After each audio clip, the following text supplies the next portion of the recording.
Hey guys, it's Allie and welcome to another YYA, an analytical discussion series on the young adult fiction genre. So I know these have been a lot more irregular than I initially intended. Things have been really crazy in my life lately, and so I've been super busy, but I am trying to get these out to you guys as regular as possible, so they'll usually be on a Saturday or Sunday. But I have 3 other ones, and I'll put a link for those 3 other ones in the description so you can go watch those if you haven't seen them yet.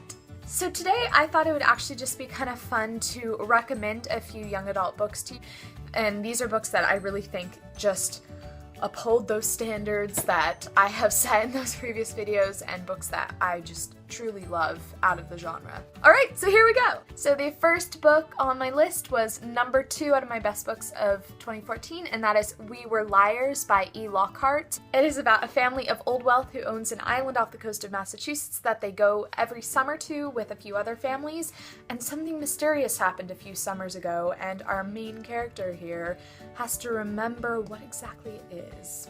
It's great, it's thrilling, the writing is super interesting, and it's just really well executed. Next is an old favorite by Maggie Stiefvater, and that is The Scorpio Races. Now this is about a particular kind of horse racing that goes on every November on this little island, and the winner gets a lot of money. But they're not your average horse, so if that intrigues you at all, I promise, like, I hate horse stories, but it is not what you think. I mean, it's all the characters, like all of Maggie Stiefvater's characters that I've always experienced, are really rich and full, and the story's intriguing, and her writing is just phenomenal, and so I would seriously pick this up. Next is a book that I wasn't totally in love with, but if anything, it completely passes the Bechdel test, which is the female presence test that I talked about in my second video, and that is Codename Verity by Elizabeth Wein. It's about 2 girls during World War II, and one is captured by the Gestapo and is imprisoned, and they're kind of like diary entries. So yeah, it wasn't a favorite of mine, but I mean, it definitely passes the Bechdel test, and these are some pretty strong girls that are featured in here. I just think the female presence in here is really great. Next is a series. I'm missing the first one because I lent it out, but it is the Throne of Glass series. So Throne of Glass, Crown of Midnight, and then Heir of Fire. These are just phenomenal young adult fantasies. You have a super awesome Spitfire young woman as our lovely leading heroine, and she has a very good friend named Nehemia, and so it definitely passes the Bechdel test in that regard. Basically, she is this world's most deadly assassin, and she enters this competition to get out of prison and become the king's champion. But rebellion is simmering, and there's a lot of other things like magic, and it's just super well done. The world building is incredible, and the characters you can't help but fall in love with. Next is my favorite book of 2014, and that is All Our Yesterdays by Kristen Terrell. This book is it's time travel is all I will say. Like I said about the Maggie Stiefvater book, the characters are very rich, and it has a lot of a love yourself message kind of woven through all the time travel, which you'll see it's pretty clear at the end of the book, but it's just very tight plotting, masterfully done, and you'll have a great time. Next is one of my favorite series of all time, and that is the Across the Universe trilogy by Beth Revis. I will say the third one it's not as good. The first 2 are incredible, and the third one just doesn't quite live up to it. I mean, you have to read it because you want to know what happens, and it's not really bad. It's just the first 2 are so crazy good that the third one kind of but you'll still be satisfied. I can pretty much guarantee that.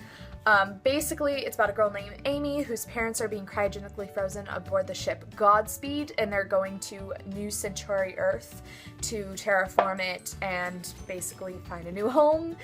Except she gets unfrozen early, and there's a string of murders, and that's how the first book starts, and it just goes off from there, and it's like a roller coaster. And it's really the setting that just is enamoring.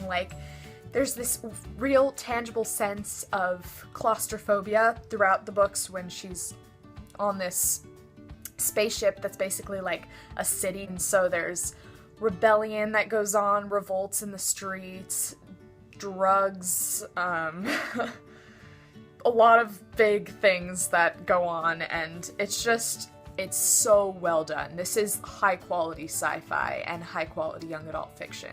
Last to recommend to you is the Raven cycle. I'm missing the first one because I also left that out. It goes The Raven Boys, then The Dream Thieves, and then Blue Lily Lily Blue, which I just recently reviewed, and just beautiful, beautiful prose. Honestly, it totally exceeds the expectations of its genre. Maggie Stiefvater writes beautifully, and her characters are really well realized and unique, and I hate to say quirky, but yes.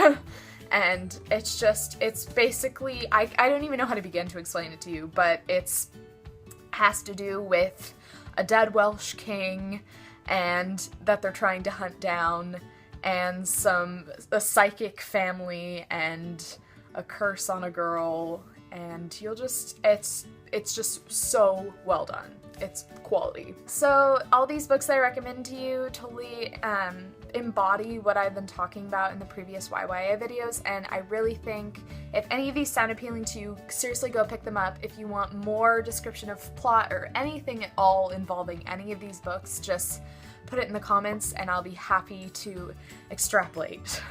So thank you guys so much for watching. Keep on reading. Bye!